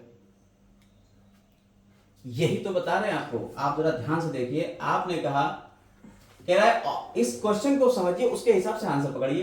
कह रहा है ऑक्सिन इज, गार्डनर जो है वो ऑक्सिन का यूज कर रहा है क्या, प्रिपेयर वीड फ्री लॉन्स। जो वीड फ्री लॉन्स हैं, तो लॉन्स में तो घास होती है, तो डाइकॉट्स को जो है वो डाइकॉट वीड को प्रिवेंट करता है, मोनोकॉट को नहीं करता है, ठीक है। जरा ध्यान दीजिए ऑक्सिन, आप जरा इसके ऑक्सिन को पढ़ लेते हैं। Widely used to kill dicotyledon, yes, monocot को नहीं, और ग्रास क्या है, मोनोकॉट है, इसीलिए तो आंसर देना। हाँ, प्रोमोट एपिकल डोमिनेंस बिल्कुल सही है, ठीक है। Promotes abscission of mature leaves only, ये भी सही है। अच्छा नहीं सही है, ठीक है, नहीं, हाँ सुनिए, but not damage is cause to, हाँ, क्योंकि क्यों नहीं होते, हाँ, वो कह रहा है ग्रास को डैमेज नहीं कर रहा है, वीड फ्री है फिर भी ग्रास को डैमेज नहीं कर रहा है, क्यों, क्योंकि वो है, क्योंकि ये मोनोकॉट को करता ही नहीं है। कुछ नहीं करता। आइए क्वेश्चन के सबसे पहले ऑक्सिन के बारे में बात करेंगे। ऑक्सिन का ग्रीक वर्ड जो है टू ग्रो है, first isolate from human urine. पहली बात तो ये कहां से निकाला गया, तो ह्यूमन यूरिन से। आर्टिफिशियल भी होते ठीक है, हैं, दो तरीके के ऑक्सिन होते हैं, आर्टिफिशियल और नेचुरल। तो आर्टिफिशियल में इंडोल, नेचुरल में indole 3 acetic acid, indole butyric acid, ठीक है, ये तो हो गए आपके नेचुरल। और ऑक्सिन जो आर्टिफिशियल है वो ये हो गए नैफ्थलीन एसिटिक एसिड और 2,4 डाइक्लोरोफिनॉक्सी एसिटिक एसिड, यही है weedicide. Yes sir, 2,4 dichlorophenoxy acetic acid, यही है वीडीसाइड, ठीक है। जनरली ये कहाँ पे प्रोड्यूस होते हैं, जैसे हमने साइटोकाइनेसिस की बताया था, साइटोकाइनेसिस वहां प्रोड्यूस होते हैं जहां पे आपकी सेल डिवाइड कर रही होती है, वहां पे होते हैं। तो ये कहाँ पे प्रोड्यूस होंगे, ये रूट और स्टेम के टिप के ऊपर प्रोड्यूस होंगे और माइग्रेट कर देते हैं बाकी जगहों पे। साथ ही साथ ये एपिकल डोमिनेंस शो करते हैं, यानी कि अगर आपकी एक ये लेटरल बर्ड है और एक एपिकल बर्ड है, तो अगर ऑक्सिन है तो वो एपिकल बर्ड से कहेगा तुम आगे बढ़ो, ये इनको इनकी ग्रोथ को रोक देगा। तो ये एपिकल डोमिनेंस शो करता है, ठीक है। फ्लावरिंग प्रमोट करता है pineapple। इसके अलावा ऑक्सिन प्रमोट फ्लावरिंग इन पाइनएप्पल, ठीक है। Yes, sir. They help to prevent fruit leaf drop early stage but promote accession of older or mature leaves। देखिए वही पॉइंट लिखा हुआ, तो तीनों पॉइंट सही थे, ठीक। इसके बाद कह रहा है रिस्पेक्ट में, हाँ क्वेश्चन के रिस्पेक्ट में आपको आंसर दे रहा है। In most higher plants apical bud जो है वो एपिकल इंडोमिनेंस हो गया। रिमूवल ऑफ शूट टिप्स जो है वो हेज फॉर्मेशन करा देगा, ठीक है। ऑक्सिन इंड्यूस पार्थेनोकार्पी इन टोमेटोस, ये पार्थेनोकार्पी कराएगा किसमें, टोमेटोस में। और ये वीडिसाइड की तरह यूज होता है, वीड फ्री लॉन्स बनाता है, ये किल करता है डाइकोटिलेडोनस वीड्स को, ना कि मोनोकोटिलेडोनस वीड्स को। क्लियर है, तो इसका ऑप्शन क्या जाएगा, आंसर जाएगा इसका 4। क्लियर है, Yes, sir. मेरी बात समझ में आ गई, हाँ, sir. ठीक। ऑक्सीजन से रिलेटेड सारे कॉन्सेप्ट पूरे, इधर ऑक्सीजन हो गया, उधर आपका साइटोकाइनेसिस हो गया, हो गया। ठीक है। आइए नेक्स्ट क्वेश्चन आते हैं। पिंक फ्लावर स्नैपड्रैगन, बहुत ही बच्चा सा क्वेश्चन है, ठीक है। जब भी इस तरह के क्वेश्चन आएंगे बच्चों वाले तो हम ऐसे ही बता देंगे, इसकी कोई थ्योरी की जरूरत नहीं है। पिंक फ्लावर स्नैपड्रैगन है, स्नैपड्रैगन यानी एंटीराइनम मजस प्लांट है, वह crossed with red flower Snapdragon. देखिए पिंक फ्लावर है, इसको रेड वाले से क्रॉस कराया जाएगा, PR ठीक वाला, है। ये what type R of phenotype is expected in the progeny, मैं बता रहा हूँ। देखिए हम पहले आपको बता दें थोड़ा सा इसकी थियरी, थोड़ा सा इसके पीछे की बात बता देते हैं। उसके बाद सबसे पहली बात, आपने कहा मेंडल के जो लॉज थे वो मेंडेलियन जेनेटिक्स थी। मेंडल के बाद फिर शुरू होते हैं एक्सेप्शन। मेंडल के 3 लॉ थे, law of dominance, law of segregation, law of independent assortment. Law of dominance के 2-3 एक्सेप्शन आते लॉ हैं। Of codominance. ये कोडोमिनेंस है, इनकम्प्लीट डोमिनेंस है और मल्टीपल एलिलिज्म। इसके बाद आता है लॉ ऑफ सेग्रीगेशन। सेग्रीगेशन जो है उसका कोई एक्सेप्शन नहीं है, वो ऐसे ही चल रहा है। और लॉ ऑफ इंडिपेंडेंट असॉर्टमेंट है, उसका एक एक्सेप्शन है, वो है लिंकेज। यहां इनकम्प्लीट डोमिनेंस की बात हो रही है। यहां किसकी बात हो रही है, एंटीराइनम मजस, 4 o'clock प्लांट या स्नैपड्रैगन, ये सब इनकम्प्लीट डोमिनेंस को शो कर रहे हैं। इनकम्प्लीट डोमिनेंस का मतलब होता है कि जब आप कहें कि रेड कलर का प्लांट था फ्लावर और व्हाइट कलर के फ्लावर से उसका क्रॉस कराया जाता है, तो कैपिटल आर स्मॉल आर, तो क्या बनेगा, पिंक बनता है, कैपिटल आर स्मॉल आर बनता है। ये पिंक होता है, ना ही प्योरली रेड है ना ही ये व्हाइट है। अब इस पिंक वाले का अगर हम व्हाइट वाले से क्रॉस करा रहे हैं, यही तो हो रहा है, पिंक वाले का सॉरी रेड वाले से क्रॉस करा रहे हैं, तो पिंक वाला है रेड वाले से क्रॉस करा रहे हैं, ठीक है। तो क्या बनेगा, 2 रेड बनेंगे और 2 पिंक बनेंगे। रेड और पिंक ही तो बनेंगे। हाँ। तो यही तो पूछ रहा है कौन कौन से बनेंगे, देख लीजिए। कैपिटल आर बनेगा, yes sir. Capital R small R बनेगा, फिर स्मॉल आर कैपिटल आर बन जाएगा और फिर कैपिटल आर बन जाएगा।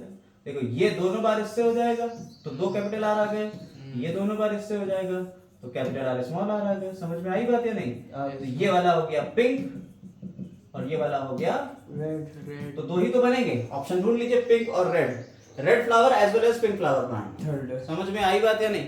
कोई दिक्कत नो सर। No sir. है ना? ठीक, एनसीईआरटी। नेक्स्ट अरे तो यार वही क्वेश्चन आ गया, देखिए क्या कह रहा है, which of the following are required for dark reaction of photosynthesis. Photosynthesis में डार्क रिएक्शन के लिए कौन सी चीज रिक्वायर्ड होगी? CDE 4। क्लोरोफिल क्या रिक्वायर्ड होगा? नहीं। लाइट नहीं। सिर्फ कार्बन डाइऑक्साइड जरूरत होगी, एटीपी जरूरत होगा और NADPH होगा, तो C, D और E जाएगा। क्लियर है? Yes sir. ठीक है, देखो ऊपर वाला पढ़ा, नीचे वाला आ गया। Yes sir. अगर मेरे साथ चलोगे तो ऐसे ही पूरा paper solve. Next, lactose present in growth medium of bacteria is transported to the cell by the action of. Permease. देखिए आप पहले तो इसे समझ लीजिए कौन से टॉपिक से लिया गया है। ये आपके मॉलिक्यूलर बेसिस ऑफ इनहेरिटेंस से लिया गया है, जिसमें लैक ओपेरॉन नाम का एक टॉपिक है। लैक ओपेरॉन क्या होता है, पहले तो हम ओपेरॉन के बारे में बात बताते हैं। तो ओपेरॉन टर्म दिया था जैकब और मोनाड ने। जैकब और मोनाड ने। जैकब कौन थे? जेनेटिसिस्ट थे, और बायोकेमिस्ट थे मोनाड। उन्होंने दिया था ये लैकोपेरॉन। इन्होंने कहा कि जब कभी किसी भी एनिमल के अंदर या किसी भी लिविंग बॉडी के अंदर कोई काम होता है तो कई जीन्स एक साथ मिलकर काम करते हैं, और बैक्टीरिया का एग्जांपल देते हुए इन्होंने लैकोपेरॉन की बात कही थी। इन्होंने कहा कि लैकोपेरॉन में कुछ जीन्स हैं जो ऐसे एक दूसरे के साथ में कलेक्टिव हैं, तो उस कलेक्शन को हमने ओपेरॉन कहा है। और ऐसे बहुत सारे ओपेरॉन हैं, जैसे एग्जांपल्स में लैकोपेरॉन है, टीआरपी ओपेरॉन है, एआरए ओपेरॉन है, हेज ओपेरॉन है, वैल ओपेरॉन है। ये सब इसके एग्जांपल हैं। Yes sir. और ये कैसे रेगुलेट होते हैं, इसके रेगुलेशन को यहाँ पे दिखाया है इन्होंने एनसीईआरटी ने। तो आप जरा देखिए ध्यान से, यस सर। और फिर हम लोग इसको समझेंगे। सबसे पहले तो जीन कैसे होते हैं? आई जो होता है ये रेगुलेटर जीन, इनहिबिटर है, इंड्यूसर। रेगुलेटर, अच्छा सर, रेगुलेटर है। फिर प्रोमोटर, अच्छा सर, यस सर। फिर ऑपरेटर, ठीक है। Yes sir. इसके बाद ये होता है स्ट्रक्चरल जीन। ये क्या कहलाता है? स्ट्रक्चरल जीन, ZYA, ठीक है। ऐसे ही अगर टीआरपी ओपेरॉन होता है तो ABCDE, इधर से आ जाओ ABCDE, वो नहीं है एनसीईआरटी। वो एनसीईआरटी में है। तो क्या होता है नॉर्मली किसी बैक्टीरिया के अंदर, जब ये बैक्टीरिया नॉर्मल है तो इसमें रेगुलेटर जीन क्या होता है? रिप्रेसर बनाता है, mRNA बनाता है। Yes sir. और रिप्रेसर mRNA से बनता है रिप्रेसर। रिप्रेसर जाके ब्लॉक कर देता है ऑपरेटर साइट को, और इसके बाद यहां से जो आरएनए पॉलीमरेज है वो आगे जाएगा नहीं, तो ट्रांसक्रिप्शन होगा नहीं। जब ट्रांसक्रिप्शन होगा नहीं तो ये क्या होगा? ये स्विच ऑफ कंडीशन, ये बंद रहेगा, ये कोई काम करेगा नहीं, ठीक है। तो ये कंडीशन आपकी आ गई इन एब्सेंस ऑफ इंड्यूसर। तो ये स्विच ऑफ रहता है। क्या रहता है? Switch off. स्विच ऑफ रहता है पहले तो, ठीक। फिर क्या करेंगे? कोई इंड्यूसर डालेंगे जो इसे इंड्यूस कराएगा। जैसे ही हमने कोई इंड्यूसर डाला, जैसे हमने यहाँ पे लैक्टोज या एलोलैक्टोज डालते हैं, लैक्टोज या एलोलैक्टोज जो होता है वो इंड्यूसर की तरह बिहेव करता है। तो यहाँ पे जो ये बन रहा था ना रिप्रेसर, ये उसको जाने नहीं देता है, ये उसको रिप्रेसर के साथ में जुड़ के इनएक्टिवेट कर देता है रिप्रेसर को। जब रिप्रेसर इनएक्टिवेट हो गया तो अब आरएनए पॉलीमरेज आगे जाएगा और इसका एमआरएनए बनाएगा, तो उसे कहते हैं लैक एमआरएनए। तब Z जीन जो होता है वो बीटा गैलेक्टोसाइडेज के लिए कोड करता है, Y जीन परमिएज के लिए करता है, और A जीन ट्रांस एसिटाइलेज के लिए करता है बीटा गैलेक्टोसाइड। और ये ट्रांसलेशन पे होता है। ये यहाँ ट्रांसक्रिप्शन हो गया और ट्रांसलेशन हो गया। Yes sir. अब बीटा गैलेक्टोसाइडेज क्या करता है? ये लैक्टोज को, ग्लूकोज और सुक्रोज, क्योंकि लैक्टोज क्या है? हमारी एक डाइसैकेराइड है, यस सर, ये मोनोसैकेराइड में बदल देता है ग्लूकोज और लैक्टोज गैलेक्टोज में। हाँ। ये मोनोसैकेराइड है, ठीक है। ग्लूकोज और गैलेक्टोज में लैक्टोज को तोड़ देगा। परमिएज जो होता है वो परमिएबिलिटी देता है। क्या करता है? ये सेल को, जो बैक्टीरिया है उसे परमिएबिलिटी देता है कि भैया ये लैक्टोज को वापस लाते रहो, ठीक है, अंदर लाते रहोगे। और ट्रांस एसिटाइलेज का काम एनसीईआरटी में दिया नहीं, कुछ एक स्पेशल टाइप के केमिकल्स को ये अंदर ले आता है जिनको इसे मारना पड़ता है, तो ये ट्रांस एसिटाइलेज उनको डाइजेस्ट करके खत्म कर देता है, ठीक। लैक्टोज का काम समझ में आया? लैक्टोफेरॉन क्या है? तब ये स्विच ऑफ से स्विच ऑन हो गया। फिर जब ये लैक्टोज पूरी तरह से खत्म हो जाएगा फिर ये स्विच ऑफ हो जाएगा। समझ में आ गई बात या नहीं? Yes sir. तो यहाँ इंड्यूसर की तरह वर्क कर रहा है एलोलैक्टोज या लैक्टोज, और इस तरीके के ओपेरॉन जो होते हैं वो क्या कहलाते हैं? वो कहलाते हैं इंड्यूसिबल ओपेरॉन, ठीक है। और जनरली जो होते हैं इंड्यूसर ज्यादातर वही होता है, पॉजिटिव इंडिकेशन है इसका, क्या कहलाता है? ये पॉजिटिव रेगुलेशन कहलाता है, sorry negative regulation. Regulation of lac operon by repressor is negative regulation. पकड़ लीजिएगा, ये क्वेश्चन आ सकता है। क्या कह रहे हैं? Regulation of lac operon by repressor is referred to as negative regulation, ठीक। चलिए अब क्वेश्चन के ऊपर आते हैं। अब देखते हैं कि क्वेश्चन क्या कह रहा है। कह रहा है कि lactose present in growth medium of bacteria, यानी ये बैक्टीरिया था, इसके आसपास लैक्टोज है, ठीक है, और is transported to the cell by the action. ये सेल के अंदर ट्रांसपोर्ट हो रहा है। कैसे होगा? परमिएज की एक्टिविटी से होगा। ये परमिएज ही तो होगा, नहीं समझ में आया? परमिएबिलिटी यही तो होता है, परमिएज। बीटा गैलेक्टोसाइड तो तोड़ देगा, ट्रांस एसिटाइलेज की बात नहीं है, पॉलीमरेज तो यहाँ यूज ही नहीं होता है, ठीक। समझ में आ गई बात? तो परमिएज इसका आंसर हो जाएगा। नेक्स्ट क्वेश्चन देखिए, ये क्वेश्चन 2025 में भी आया है और 2024 का भी क्वेश्चन है। बहुत ही बढ़िया क्वेश्चन है। आपको गिवन फिगर दी हुई है, इस फिगर में आपको बताना है ये कौन सी कंडीशन दे रहा है। तो ये कंडीशन बेसिकली पेरिकाइनस होती है, ठीक है। हाँ, और सर। इसमें पेरिकाइनस जो हाइपोकाइनस, पेरिकाइनस और एपिकाइनस तीन दोनों कंडीशन वो होती है है। पेरिकाइनस सेमी इंफीरियर कंडीशन दी हुई है और दोनों पेरिकाइनस की कंडीशन है, ठीक है, दोनों पेरिकाइनस। हाँ सर। लेकिन आपको हम एनसीईआरटी में थोड़ा सा दिखा दें कि क्या होता है क्या नहीं होता है, कल भी बता चुके हैं लेकिन हाँ, फिर भी देख लीजिए। देखिए ये कंडीशन आपकी हो गई हाइपोकाइनस। हाइपोकाइनस। हाइपोकाइनस मतलब होता है सुपीरियर ओवरी। हाँ, मस्टर्ड चिली और चाइना रोज हाँ, और ब्रिंजल। मस्टर्ड, चाइना रोज और ब्रिंजल, ये आपकी हो गई कंडीशन हाइपोकाइनस के एग्जांपल के साथ में। फिर आती कंडीशन ये, जब आपका एक ही लेवल से सारी चीजें निकल रही हैं, उसे कहते हैं पेरिकाइनस या सेमी इंफीरियर ओवरी, ठीक है। पेरिकाइनस के एग्जांपल में क्या आ जाता है, प्लम पीच रोज, ठीक है, प्लम पीच रोज। इसके अलावा जब सारी चीजें ओवरी के ऊपर से निकलती हैं तो गुआवा, कुकुम्बर और वो हाँ, तो आ जाता है guava, cucumber, ray florets of sunflower आ जाते हैं। तो ये आपका आ जाता है इंफीरियर ओवरी और इसे एपिगाइनस कंडीशन बोलते हैं। क्लियर है, कोई दिक्कत इसमें नो सर नहीं है। तो ये याद करने वाली चीजें हैं, आप इसको याद कर लीजिएगा वरना फिर दिक्कत में आ जाएंगे। हो सकता है इस बार क्वेश्चन से फिर आ जाए, ठीक है। चलिए आगे आते हैं। तो इसका एग्जांपल तो हो ही गया, ये दोनों पेरिकाइनस कंडीशन यहाँ पे हो गई, फर्स्ट आंसर इसका है।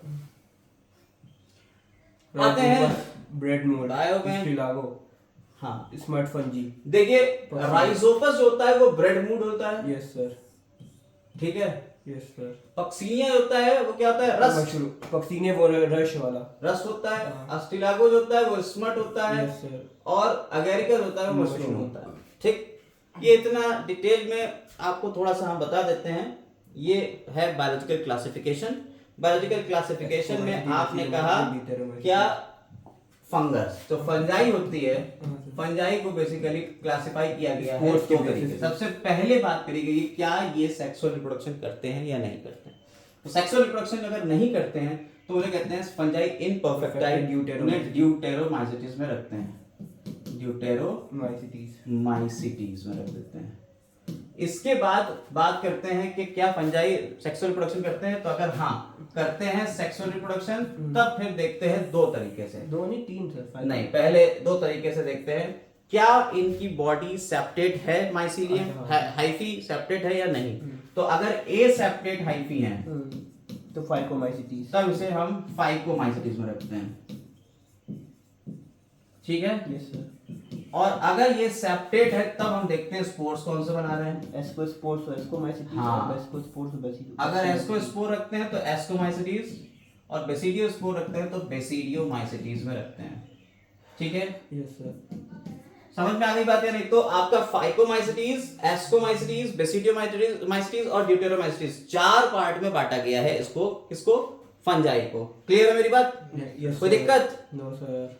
अब हम लोग इसके एग्जांपल्स को पढ़ लेते हैं। यहाँ पे फाइको में क्या क्या रखे गए, देखिए फाइको में रखे गए हैं म्यूकर, राइजोपस, राइबोजोपस है ब्रेड मोल्ड, ठीक है, और एल्ब्यूगो जो पैरासिटिक फंजाई है किसके ऊपर, मस्टर्ड के ऊपर, ठीक है। हाँ यस सर, आप आइए। इसके बाद आता है एस्कोमाइसिटीज, तो ये तो हो गया इसके एग्जांपल।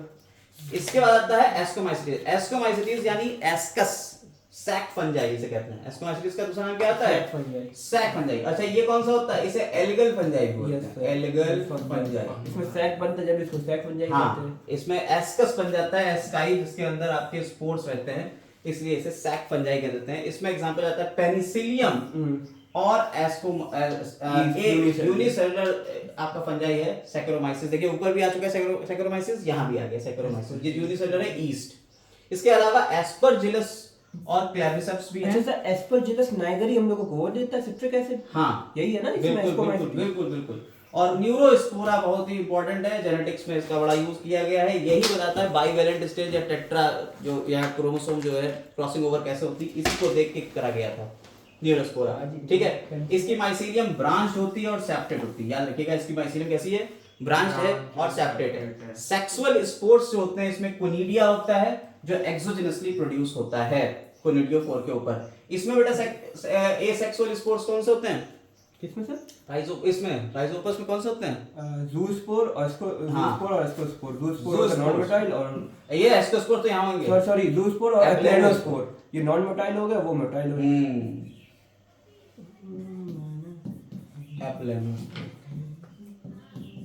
ठीक है, कोई दिक्कत? Yes sir. ये एसेक्सुअल रिप्रोडक्शन, सेक्सुअल रिप्रोडक्शन तो आपको पता ही है फंजाई का कैसे होता है, ठीक।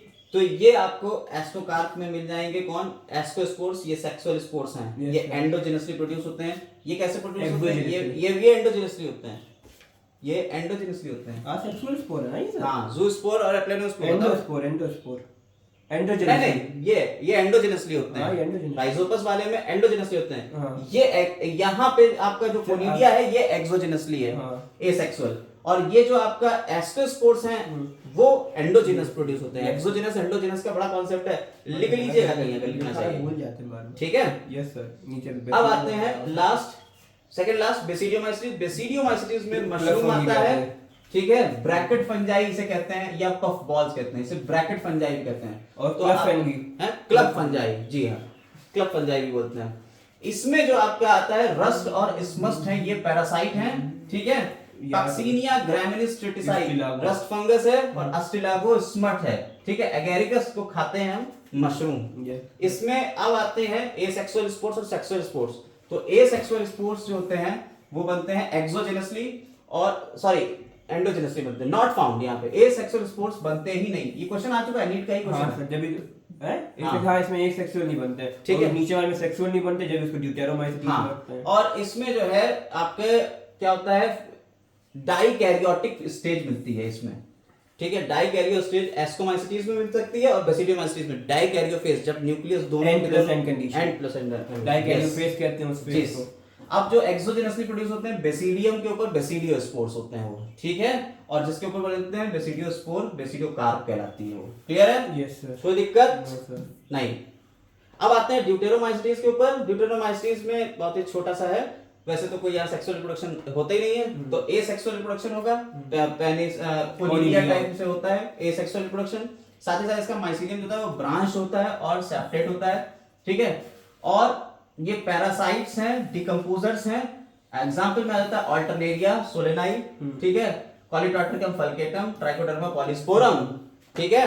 क्या है ट्राइकोडर्मा? साइक्लोस्पोरिन ए, यस, साइक्लोस्पोरिन ए, इम्यूनोसप्रेसेंट।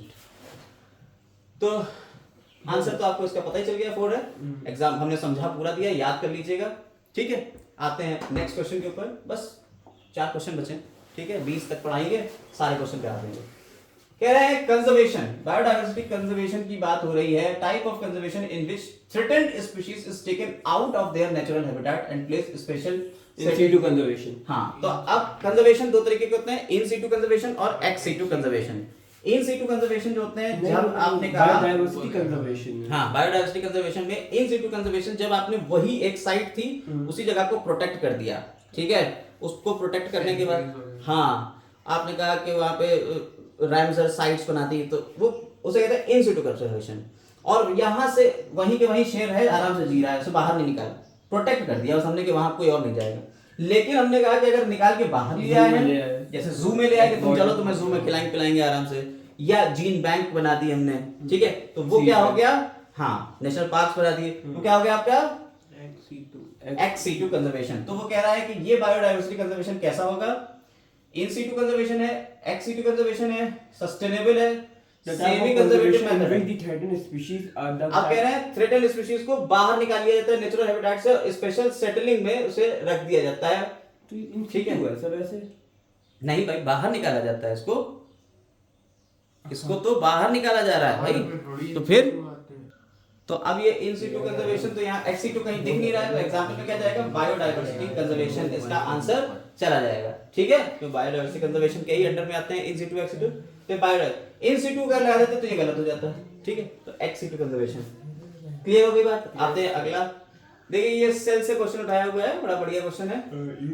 इसमें 2-3 सेल ऑर्गेनाइज को एक साथ डिस्कस करते हैं। न्यूक्लियोलस, सेंट्रियोल, ल्यूकोप्लास्ट और गोल्गी एपरेटस। एक एक करके बात कर लेते हैं। न्यूक्लियोलस, देखिए न्यूक्लियस के अंदर राइबोसोमल आरएनए, जहां राइबोसोमल आरएनए की सिंथेसिस बहुत ज्यादा होती है उसे न्यूक्लियोलस कह देते हैं, ठीक है। हाईली डेंस एरिया है, तो site of active ribosomal RNA synthesis.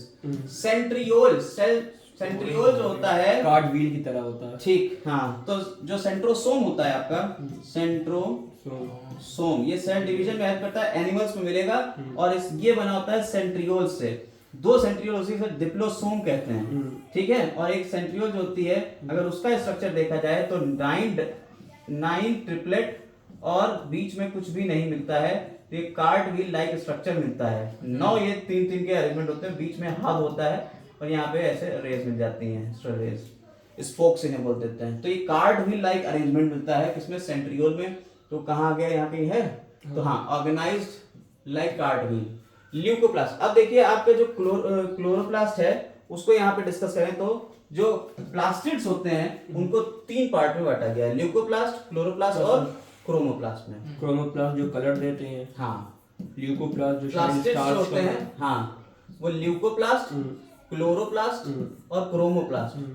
Chromoplast तो कलर हो गया, ल्यूकोप्लास्ट कलरलेस होते हैं, ये स्टोरेज का काम करते हैं और ये 3 तरीके के हो सकते हैं, प्रोटियोप्लास्ट, एमाइलोप्लास्ट और इलायोप्लास्ट, ठीक है। तो जो एमाइलोप्लास्ट होता है वो होता है स्टार्च को एमाइलोप्लास्ट, प्रोटीन के लिए प्रोटियोप्लास्ट, ठीक है, और इलायोप्लास्ट या प्रोटीन को ही हम एल्यूरोप्लास्ट भी बोल देते हैं, एल्यूरोप्लास्ट भी बोलते हैं प्रोटीन वाले को। इसके अलावा लिपिड्स के लिए जो होता है उसे इलायोप्लास्ट बोलते हैं, ठीक है, ठीक है सर, इलायोप्लास्ट, ठीक। तो प्लास्टिड्स जो हो गए, ल्यूकोप्लास्ट स्टोरेज क्या होगा, स्टोरिंग न्यूट्रिएंट, फॉर सी का 4 कहाँ है, स्टोरिंग न्यूट्रिएंट्स, ठीक है, सी का 4 हो गया।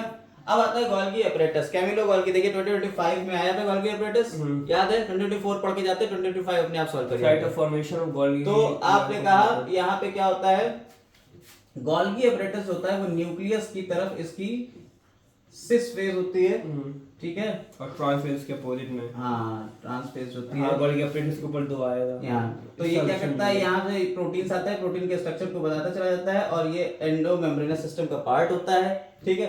तो क्या हो जाएगा, ये ग्लाइकोलिपिड बनाता है, उसमें लिखा है साफ साफ, एनसीईआरटी की लाइन है, आप अगर पढ़ेंगे एनसीईआरटी में तो ग्लाइकोलिपिड्स का फॉर्मेशन करता है। आंसर क्या जाएगा इसका, 4 देख लो, फर्स्ट का थर्ड, 117 का सेकंड, थर्ड तो यहाँ भी है ना, ए का थर्ड, बी का सेकंड हो गया, सी का 4 हो गया और डी का फर्स्ट, ठीक है, क्लियर है। कोई दिक्कत, सारे सेल ऑर्गेनल डिस्कस हो गए, सेल के टॉपिक यहाँ से डिस्कस हो जाता है।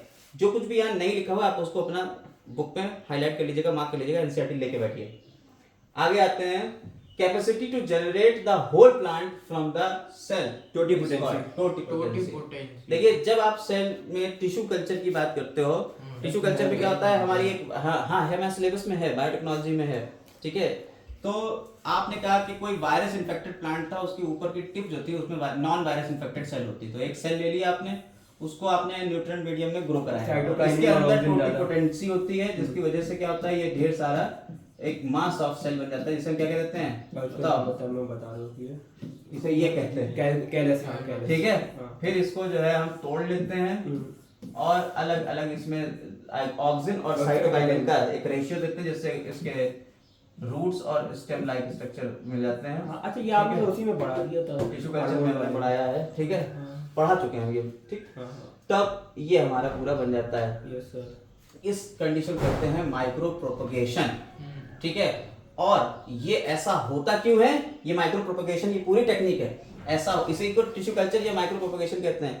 ऐसा होता क्यों है, ऐसा इसलिए होता है क्योंकि इस सेल के अंदर एक टेंडेंसी है कि ढेर सारी सेल बना सकती है टोटिपोटेंसी, ठीक है। Yes sir. हमारी स्टेम सेल्स में भी टोटिपोटेंसी होती है, याद रखिएगा। Yes sir. आगे आते हैं, differentiation, D differentiation, formation of intrafascicular cambium fully developed parenchymatous sales is called is an differentiation. देखिए हम आपको थोड़ा सा बता देते हैं। देखिए आपका जो कैम्बियम होता है, जो वैस्कुलर बंडल है, उसमें जाइलम, फ्लोएम और कैम्बियम 3 चीजें होती हैं। डाइकॉट में जो होता है वो ओपन मिलता है और मोनोकॉट में रूट में क्लोज मिलता है।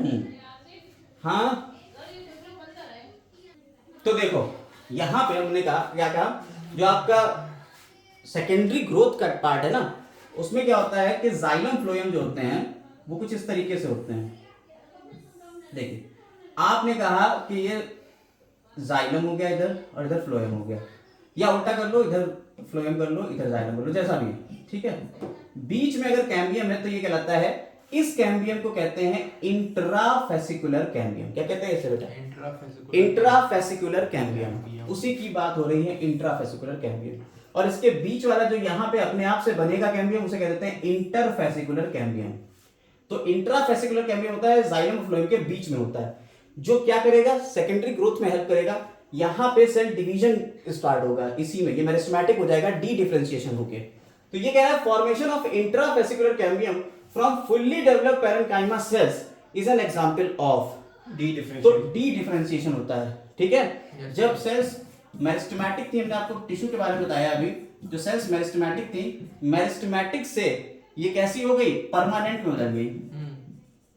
ठीक है, तो मेरिस्टेमेटिक से जब ये परमानेंट में बदली, तब इस प्रोसेस क्या कहा हमने? D differentiation. ठीक है, और फिर परमानेंट से फिर से अगर ये मेरिस्टेमेटिक बदल जाएगी तो रीडिफरेंशिएशन। तो डिफरेंशिएशन, सॉरी, पहले ये हुआ डिफरेंशिएशन, फिर डी डिफरेंशिएशन और फिर रीडिफरेंशिएशन। तो इसको ये कौन सा एग्जांपल हुआ? D differentiation. डिफरेंशिएशन। तो डी डिफरेंशिएशन वेस्कुलर कैम्बियम से जो बनती है इंटरफेसिकुलर कैम्बियम, तो डी डिफरेंशिएशन होता डी डिफरेंशिएशन पक्का देख लो। है। 101% श्योर। तो ये आंसर हो गया इसका, डी डिफरेंशिएशन। चलिए लास्ट क्वेश्चन के ऊपर आते हैं हम लोग, और लास्ट क्वेश्चन क्या है देखिए, मेंडल के लॉ के ऊपर है। बढ़िया सा क्वेश्चन है। Which of the following can be explained on the basis of Mendel's law of dominance. Mendel law के डोमिनेंस के लॉ पे आपको ये कौन सी चीजें एक्सप्लेन हो सकती है? फर्स्ट वाला बिल्कुल सही है। Out of one pair of factors, one is dominant and other is recessive. ये बात सही है। Alleles do not show any expression and both the characters appear as such in F2 generation. Alleles जो हैं वो कोई भी चेंज नहीं दिखाते। Alleles do not show any expression. क्या एक्सप्रेशन शो नहीं करते हैं? हर कोई अपना अपना एक्सप्रेशन शो करता है। ठीक है, फैक्टर्स अगर in pairs in normal diploid plant, तो सही है। ठीक है। डिप्लॉयड प्लांट में उन्होंने पेयर्स होते हैं। जीन को फैक्टर ही गया था जी, the discrete unit control a particular character is called factor. The expression of any one of the parental character is found in monohybrid cross. Yes sir. सही है? हाँ सर, थर्ड है इसका A C D. A, C, D और E. Third वाला। तो ये आपका मेंडल के लॉज जहाँ पे दिए हुए हैं वहाँ पे सारी चीजें दी हुई है। इसी के साथ हमारा ये वाला पार्ट पूरा खत्म होता है। अगले 20 क्वेश्चन नेक्स्ट वीडियो में हम लोग डिस्कस करेंगे। तब तक के लिए स्टे सब्सक्राइब, स्टे ट्यून और like share comment. Have a nice day.